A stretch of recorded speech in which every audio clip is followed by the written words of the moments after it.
All righty, welcome in from Stillwater, Oklahoma, as Austin and I, Nick Sainer, with you, breaking down Nebraska's 7-5 victory over the Niagara Purple Eagles.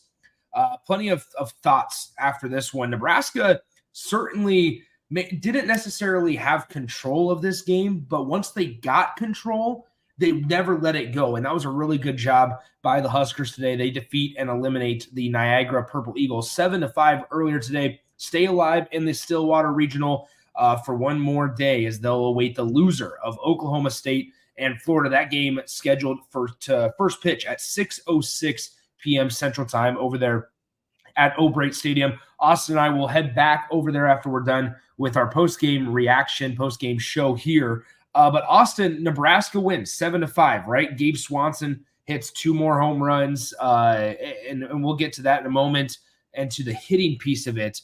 But I want to start here with Mason McConaughey because it didn't look pretty, especially at the start when Nebraska was down 4-0. But you look at Mason McConaughey's final stat line, and it's 6 innings, 5 hits allowed, 5 earned runs, 10 Ks, 1 walk.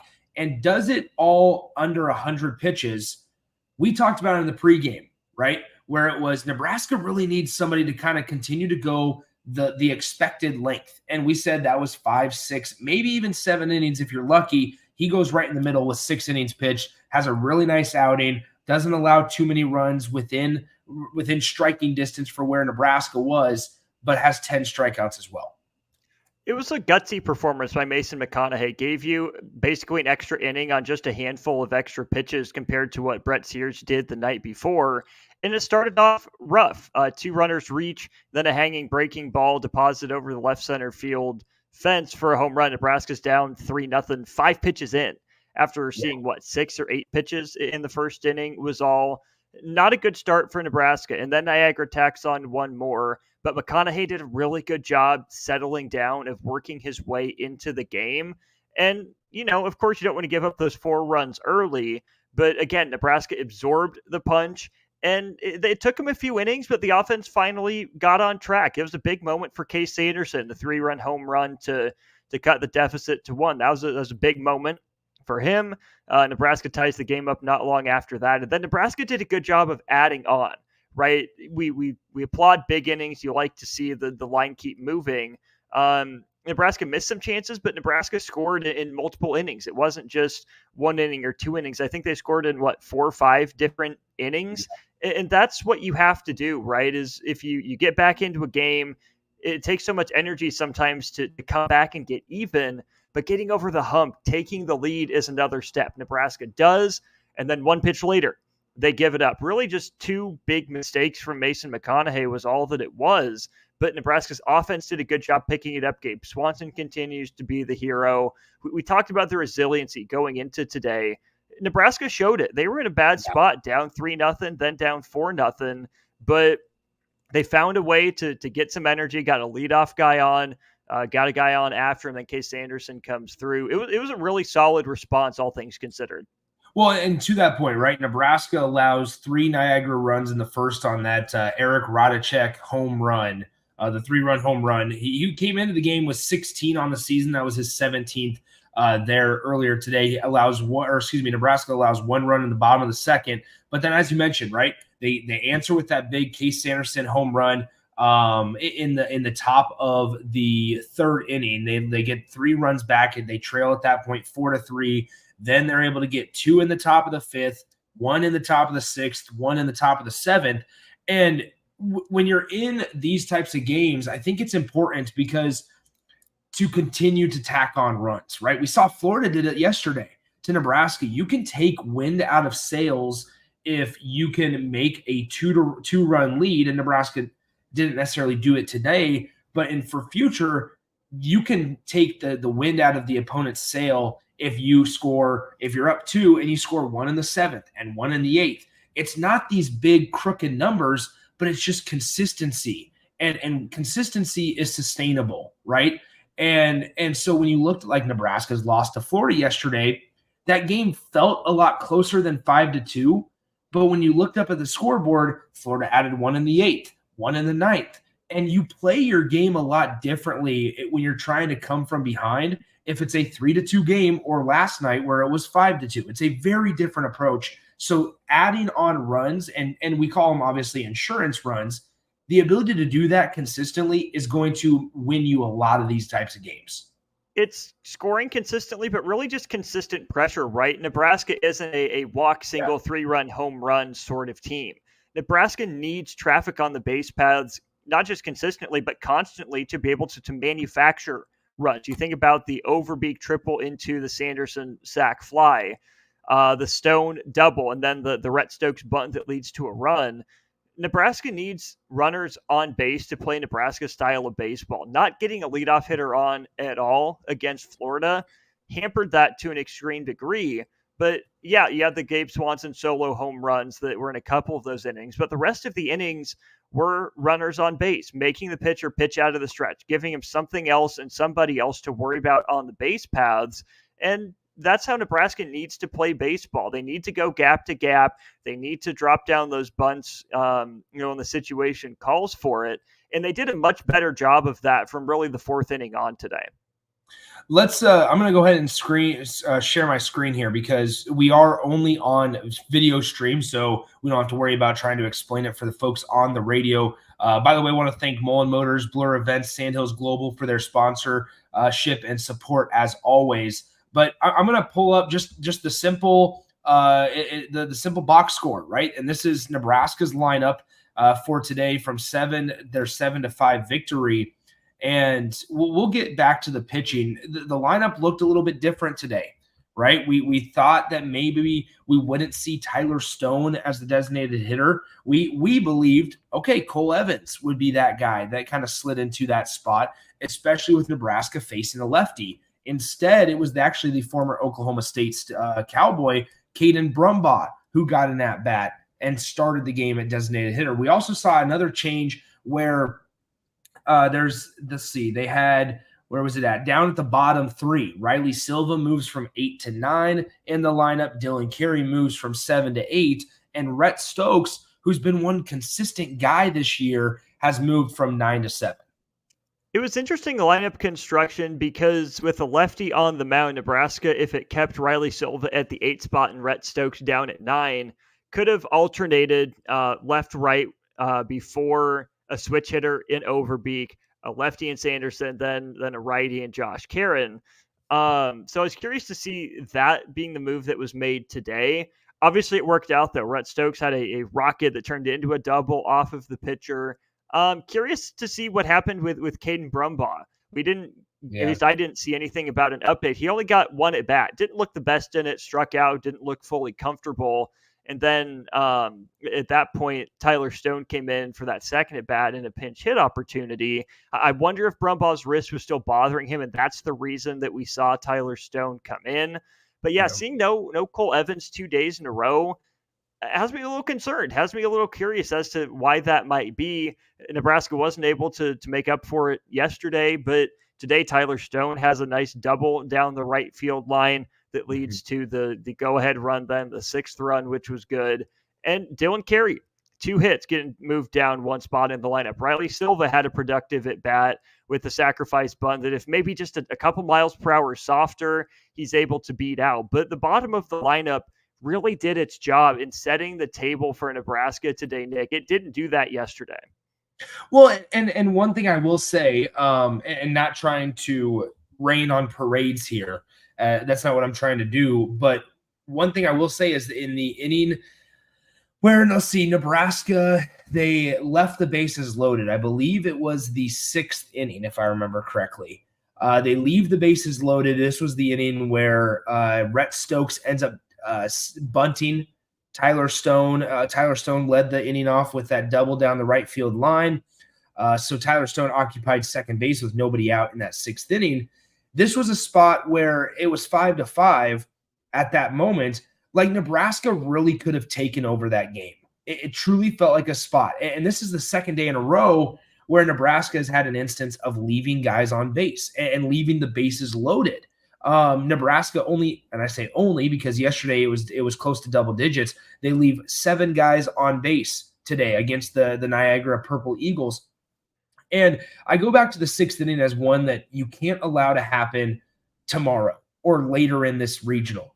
And what it was is that Stone is on second. Stokes has a relatively routine sacrifice bunt right back to the pitcher. Obviously, if we want to single him out, then we're looking at it for a bunt down one of the lines, or at least where you force the defender to actually make a little bit of a tougher play.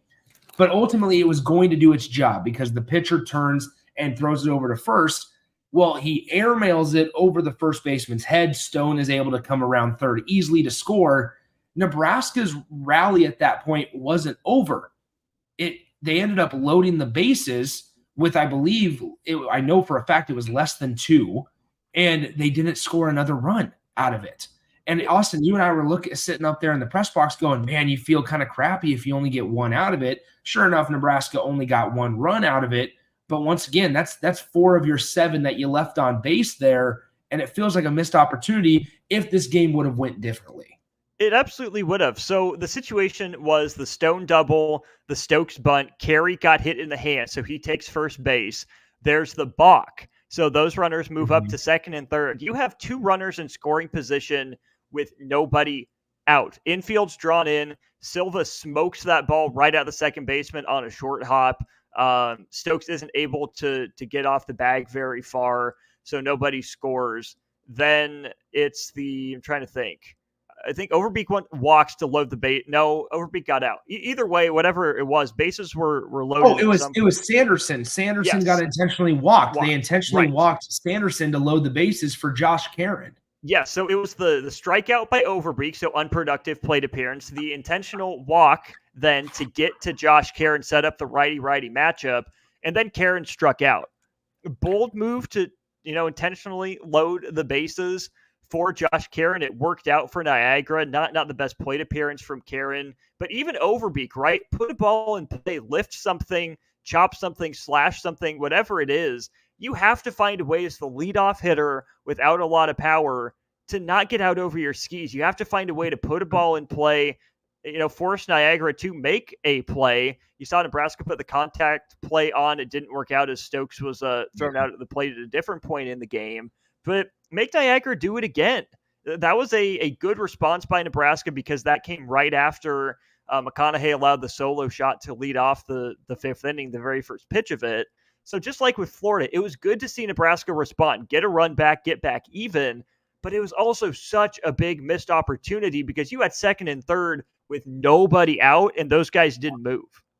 Yeah, and once again, this is unfortunately the second day in a row where Nebraska's had that type of situation. And yesterday, especially, was one where it felt like, man, if Nebraska would have been able to take – that was in an earlier stage of the game. I want to say the 3rd or 4th inning, if I remember correctly, yesterday. But it's one of those where it's, man, those are the type of opportunities that don't come around very often, especially it lined up perfectly with your order, right? You're talking about bases loaded – or excuse me, runners on second and third for Overbeek and Sanderson for the top of your order. You're talking about an opportunity there to really put up that crooked number that Nebraska hasn't this regional. They've been steady for the most part. I thought their offensive approach was good today as well. They struck out 10 times as a team. We talked about it. They strike out, 1 out of every 5 batters on average anyway. And so give or take a couple of percentage points there.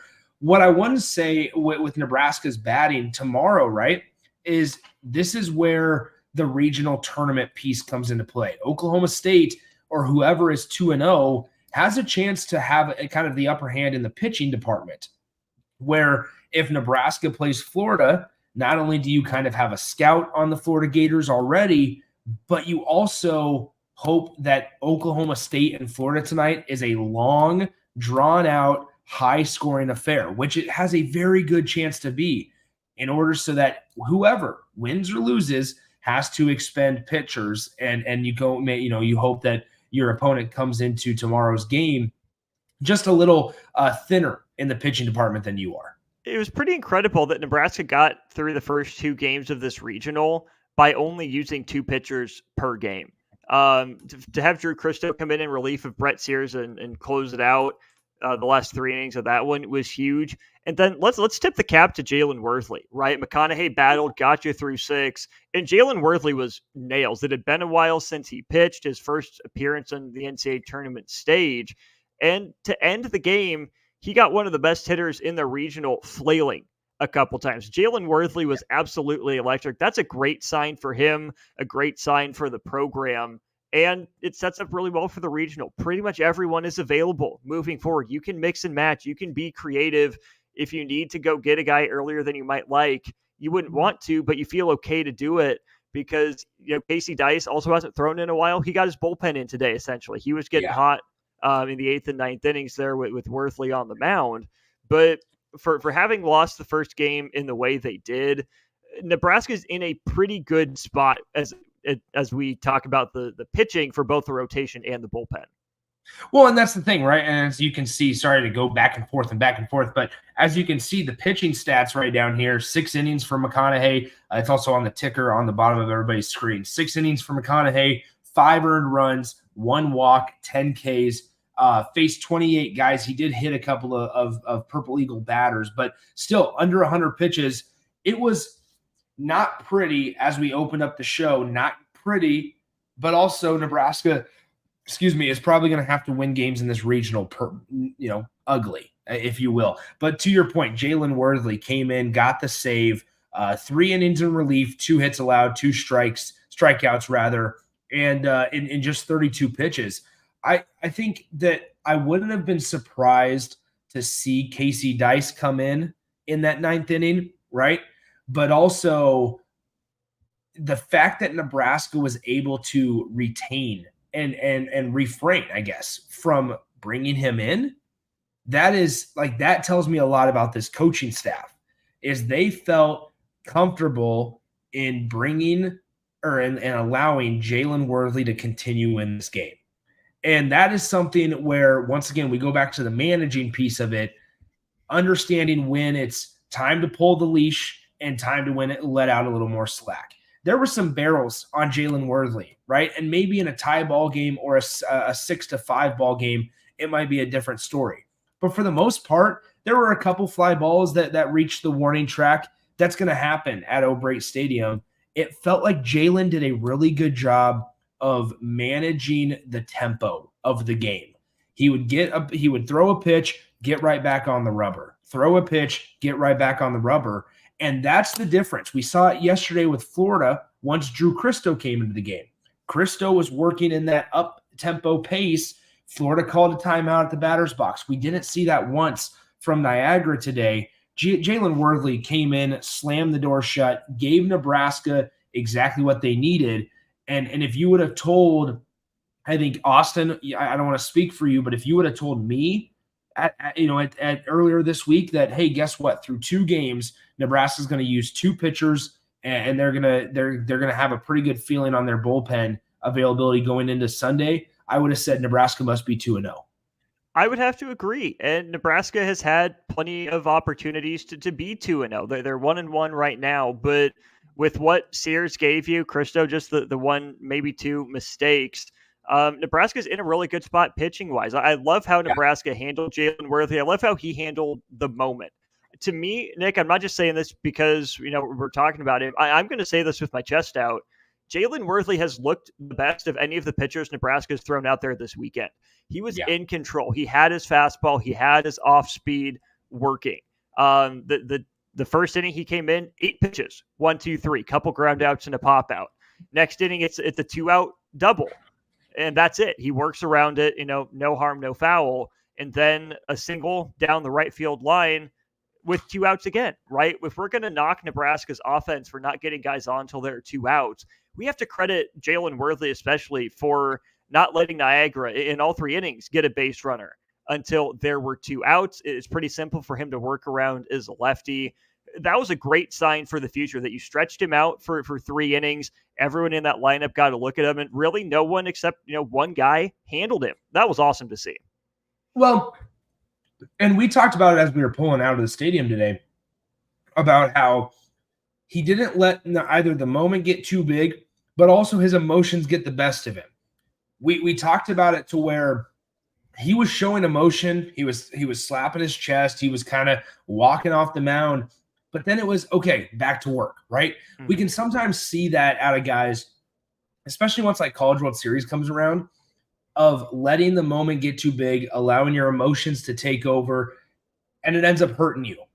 Nebraska, like we talked about, they were in control of the game, but there was also this curiosity of, okay, just knowing this flow of the game that was happening for the last, for the previous 6, 7, 8 innings, what's next, right? Because it always felt like once Niagara struck, Nebraska somewhat answered. But then after Nebraska tied it up, it turned into every time Nebraska scored or did something, Niagara was able to respond. Jalen Worley did a good job of allowing his emotions to show for his teammates, but then also managing them inside of him to where he was able to slam the door and not give Niagara any hope. It would be easy for a guy in that situation, a young guy, a freshman in his first NCAA regional appearance, to go overboard right after just one inning or even after the second inning. If Jalen Worthy had been really beating his chest and yapping and woofing and whatever else, maybe you go to Casey Dice, who's warmed up, but maybe a little bit more calm, cool, and collected out in the bullpen. Jalen Worthy showed enough emotion to get the team going, to get him fired up. It was more of a, I'm that dude confidence more so than a cockiness, right? I think when you see guys go overboard with their celebrations, when they get crazy, they're staring at the dugout. I'm sure some of it's adrenaline, but I think it's fake confidence, right? Jalen Worthy looked so under control. And because of that, he had that, I'm that dude, I'm him look in his eye. He didn't have to do much in celebration to set off a lot of emotions in a positive way for that dugout. All right, one thing before we look big picture here, as we are recapping Nebraska's 7-5 win against the Niagara Purple Eagles. By the way, I want to thank all of our sponsors for their support of the program and for the coverage as well. Sandhills Global. Sandhills Global is hiring. Find your fit today in their fast-paced growing culture in Lincoln at sandhills.jobs. Also want to thank Mullen Motors. Says summer is here. Don't settle for road trips in your rundown clunker. Make sure that you head over to Mullen Motors to find your new ride for this year and for years to come. That's just over there off of 48th and Layton in Lincoln. And then Blur Events, the road to Omaha and the road to the College World Series starts now. The best party, the best tailgate experience at the College World Series is the Blur Tailgate at Hilton Omaha. And that goes on from June 14th to the 22nd. 93.7 the ticket will be out there, and you can be there as well. Get ready for the best tailgating experience that you'll find anywhere, just 2 blocks south of the stadium. You can purchase your tickets there at blurevents.com. All right, so once again, as we look big picture, or before we look big picture, I think we do need to talk about Gabe Swanson. And I'll throw his numbers up on here real quick. He went 2 for 5 today, did have 2 strikeouts, but also homered twice, had 2 RBIs, was a big part of Nebraska today, obviously. It has been a big part of Nebraska's success over the last week and a half or so. I threw a tweet out there, and this was after I had to figure it out and crunch some numbers. Since the start of the Big Ten tournament, remember, because before the Big Ten tournament, Gabe Swanson kind of up and down on a roller coaster, whether or not he was playing, whether or not he was on the pine, whatever the case may be. Gabe Swanson, since the start of the Big Ten tournament, including that 15-2 bludgeoning from the Ohio State Buckeyes, he is hitting .536 at the plate. He's 15 for 28 at the plate. He has recorded 5 doubles, 7 home runs, and 14 RBI. And so, once again, Gabe Swanson has just been tearing it up in the last week and a half for Nebraska. And just to continue to add context, that's in 8 games for Nebraska, because 6 in the Big Ten tournament, 2 now in the regionals. The guy is on fire. And today he put Nebraska up at 1.5-4. He hit the solo shot to do so. It's been a really, really fun and exciting week for Gabe Swanson. It's also been a lot of fun to watch him, because we talked to him yesterday in the post-game press conference, and it was, hey, stuff's working. I'm seeing the ball well. And it's you can tell that he's a very process-oriented guy, and it's a very trust the process type of approach for Gabe Swanson. And you kind of have a good feeling about it, and it makes you feel good inside. when you kind of finally see it come to fruition. Sports is a funny thing. Baseball is a funny game because not a lot has been made about the fact that Gabe Swanson hit almost 20 home runs last year, right? This isn't necessarily out of the ordinary for him. It just is for this season, right? Gabe came on out of nowhere last year with a power surge, was one of the best hitters on the team. And then, like you said, roller coaster up and down, not nearly the consistent power threat this year. So it's all coming back. It's all evening out all at once for him. And it's working out well for Nebraska because the rest of the offense, the rest of the lineup hasn't been that consistent, which is fine. If you're not going to get hits 1 through 9, you need a Superman. You need a superhero sometimes to step up and say, hey, when I come to the plate, I'm doing damage. I'm doing something good. Get on my back. I can carry you. The go-ahead home run was big. And then the insurance home run. He added that 7th run for Nebraska with a solo shot as well. So it's surprising because we hadn't seen it this year from Gabe Swanson, but it almost feels like a re-breakout for him given what it was he did last year. Yeah, it's been a really, really nice day and couple of games for Gabe Swanson despite the strikeouts. All right, let's move on to bigger picture. Tonight, obviously 6:06 p.m. is Oklahoma State and Florida. This will be the last kind of conversation before we wrap it up and get out of here for your day on a Saturday. We'll be bringing you plenty of more stuff tomorrow. But when you look at Oklahoma State and Florida, and we've seen on Twitter about who Nebraska fans should be cheering for and all that, this and that. What do you kind of hope, I guess, Austin, that we see tonight from that game, and what could that mean for a potential game, either if it's Oklahoma State or Florida against Nebraska tomorrow at 1 p.m.? Man, I don't know if you have a strong preference for who wins, but whoever you end up facing, you want them to have to use a lot of pitchers. Neither one of these two teams have gone through a lot of arms. Florida used 3 against Nebraska, and I forget how many the Pokes used against Niagara, but they both have plenty of arms available. You want whoever it is that Nebraska is going to face to have to go to that bullpen time and time again, whether that means there's a lot of runs being scored or at least there's a lot of traffic on base. And you hope that Coach Holliday for Oklahoma State and Coach O'Sullivan for Florida get a little matchup happy, right? Want the platoon advantage a lot instead of trusting their guys to maybe get an out with a handedness disadvantage, because the more guys that are unavailable against Nebraska tomorrow, probably the better. They might have to be left in for another out, another batter, another pitch too long. A long, drawn out game is probably best for Nebraska. Get these two teams home, no earlier than 10 or 10:30. That probably works in Nebraska's favor. A lot of runs, I think, helps as well, because Nebraska put up 7 today. That's barely above their season average. That's not a lot of runs at this regional. The 5-2 game Nebraska and Florida played yesterday, I'm pretty sure is going to be the outlier, even with Jack Hagley throwing for Florida tonight against Oklahoma State. So I think Nebraska wants these teams to play a high-scoring game, to go through a lot of pitchers and get it in their mind that what they're going to do is mash. And then I think we have a couple options of who we think Nebraska is going to throw out. I don't know if that's a conversation for now or for tomorrow, but you want it to be an emotional game. You want it to be draining. You want it to go for a while, and you want a team to be devastated. Not saying that Florida and Oklahoma State won't be mentally tough, but we've seen Nebraska put in those situations before. They're still college kids. No matter how often they've been on a stage, we don't know what's going on behind the scenes. We don't know just how much this means to them. You want it to be, I think, an emotional game, because I think Nebraska is a pretty steady team, all things considered. Not too high, not too low. And I think the more Nebraska can manage the emotions around the game, coupled with the pitching potential advantage it might have, that's probably the best case scenario for the Huskers. Yeah, I think you're absolutely right. As you see on the bracket on your guys' screen, we're currently Game 4 is to be played tonight. Game 5 was played, Game 3 was played earlier today. In Nebraska's win, it's going to be a long road, and we can have this conversation now about potential arms that Nebraska is going to throw tomorrow, because I think when you look at the ones that are available, really the two now going forward three that are probably unavailable tomorrow are going to be Brett Sears, Mason McConaughey, and Jalen Worthley.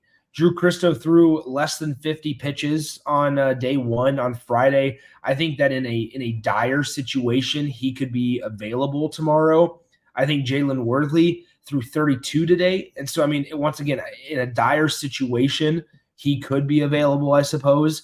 But nonetheless, Nebraska has done a really nice job with their pitching staff, and they've had some good quality outings, even though the scoreboard didn't show it in one or even both of them, if you want to be honest with yourself. So when you look at Nebraska tomorrow, there's three options to start really, and it's Will Walsh, Jackson Brockett, or even Caleb Clark, who's gotten a couple of midweek starts. And Austin, I think we're both kind of in the same boat here, at least with Game 5 tomorrow on at 1 p.m. against the loser of Florida and Oklahoma State. I think you lean more Will Walsh. He gives you that lefty-lefty matchup if it is Florida with Jack Caglianone. Now, Nebraska did intentionally walk Cags 3 times on Friday, but still, if you're able to kind of get him out and get him out in front, I think Will Walsh, who had that complete outing in the Big Ten tournament, gives you a pretty decent chance to knock off Florida tomorrow afternoon. I'm with you. I would say it's Walsh is my top option for tomorrow, then Brockett, and then the field. If Nebraska wants to get cute, maybe it goes with an opener, maybe a lesser used guy. That's a tough spot against what's going to be undoubtedly a talented lineup, whether it's Florida or Oklahoma State. So I think you're probably most comfortable with Will Walsh, who stepped up in big moments before in the postseason, right? Back-to-back years with a complete game in the Big Ten tournament. And that's not the expectation for him if he gets the ball tomorrow. But lefty-lefty with Caglianone, you like. It's an older guy with some experience. And yeah, Brockett's had 2 phenomenal starts, right? You think about the no-hitter and then the 8 innings in the Big Ten tournament. I still just feel slightly more comfortable with Will Walsh on the mound than I do Jackson Brockett. I keep kind of waiting for it to come crashing down. Now, if it doesn't work and you leave your big game guy and Brockett on the bench, that's not a good look. But I think Will Walsh is the way to go tomorrow. Yeah, and we can play the hypothetical scenario of Will Walsh and then Jackson Brockett, Caleb Clark in whatever order you would like. And we got a comment on the video stream here from Jeff that says, "Don't you want Will Walsh for tomorrow evening?" I think you have to worry about making it to tomorrow evening first. In all honesty, I think it's that same conversation, Jeff, and everybody else of that, because I mean, here's the thing: is today there was a chance that they didn't start Mason McConaughey, right? There was a chance that you could have potentially started Will Walsh earlier today against Niagara. But once again, it's about getting past it, especially in Nebraska's case. It's less controversial, I think, just to throw the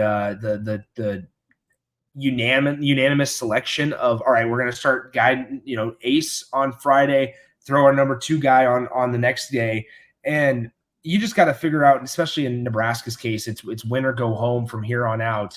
You're going to have to just worry about that game at that time, and that's the same kind of situation with the bullpen, right? Because now you can't really operate with, we have some air to breathe or some room to breathe. It's going to be, we need to use as many guys as we need, as many arms as we have to get through this game to the next game. And that's why it's so fortunate and valuable that Nebraska's only used 4 arms total through 2 games.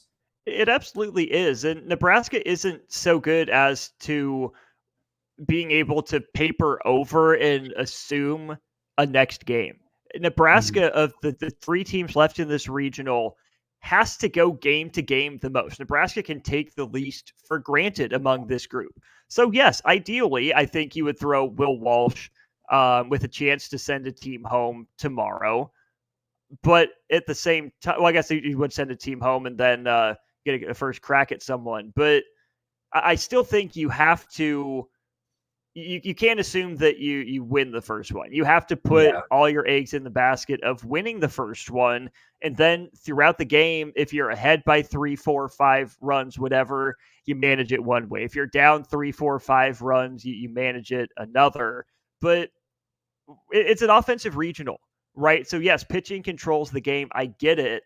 But more so than any pitcher or pitchers stepping up, I'm with Jeff here. The lineup has to get going to make it matter less who's on the mound for Nebraska. You have to start having your best at bats of the year 1 through 9 to give support to whoever it is on the mound. Yeah, I think you're absolutely right. And 1 through 9, it'll be interesting now to see what the lineup looks like tomorrow, right? Because this was kind of one of the first times in the recent games that they've moved around Stokes and Carey and Silva, and Swap and so Columbus it's and good. Swanson.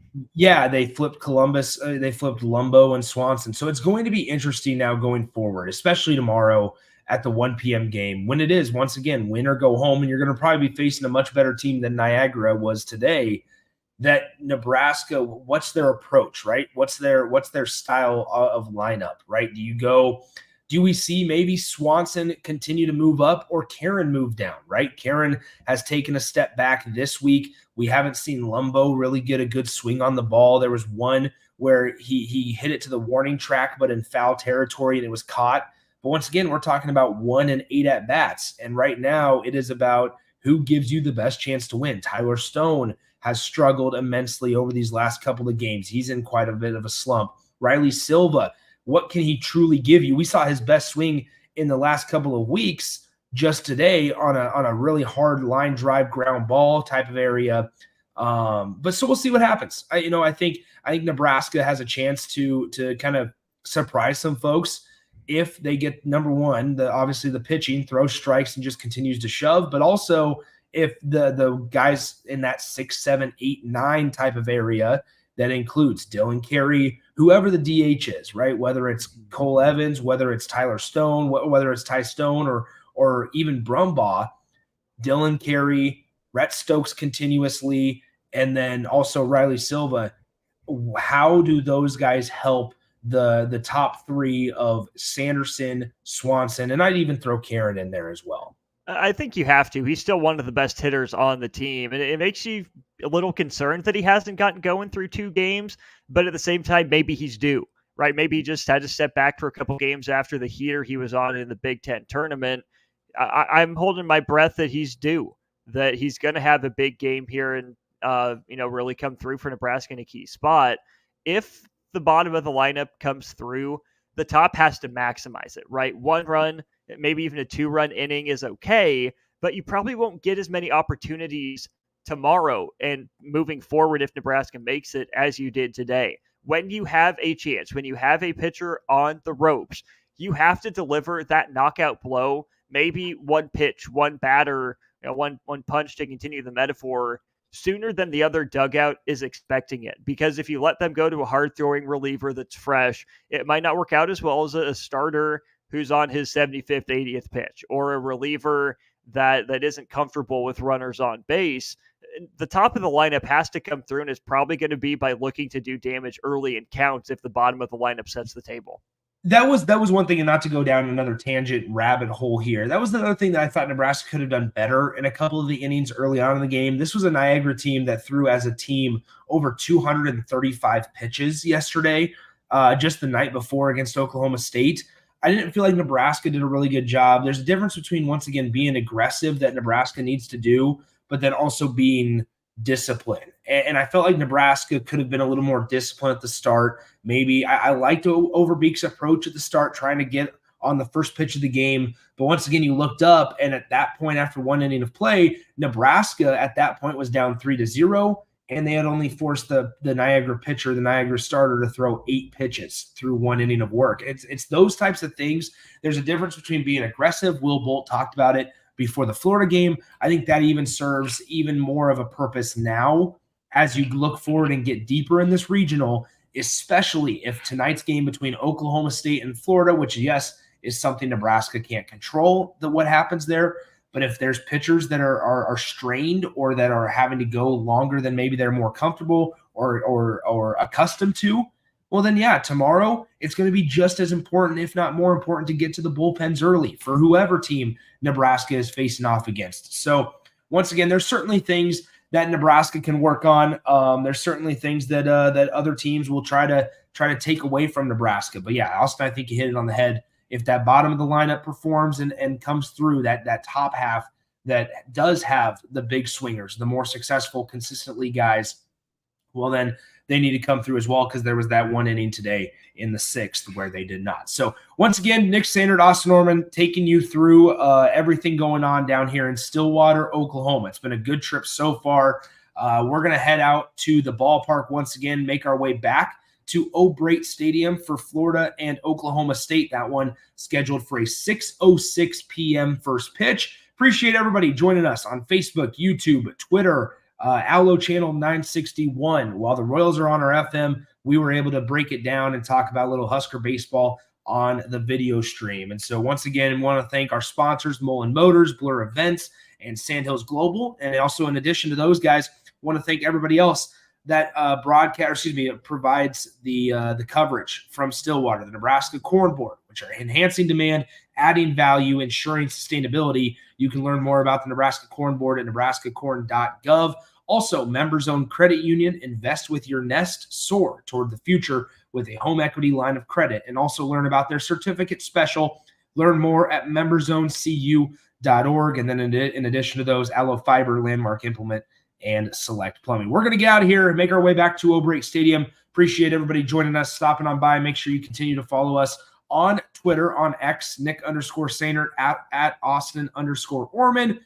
We're out of here. Huskers win today, 7-5 over Niagara. Hope you guys enjoyed it as much as we have. We'll be back at 11 a.m. live in the flesh on the stream tomorrow, 11 a.m. To break down and preview whoever Nebraska plays at 1 p.m., the loser of Oklahoma State and Florida, right here on 93.7 The Ticket.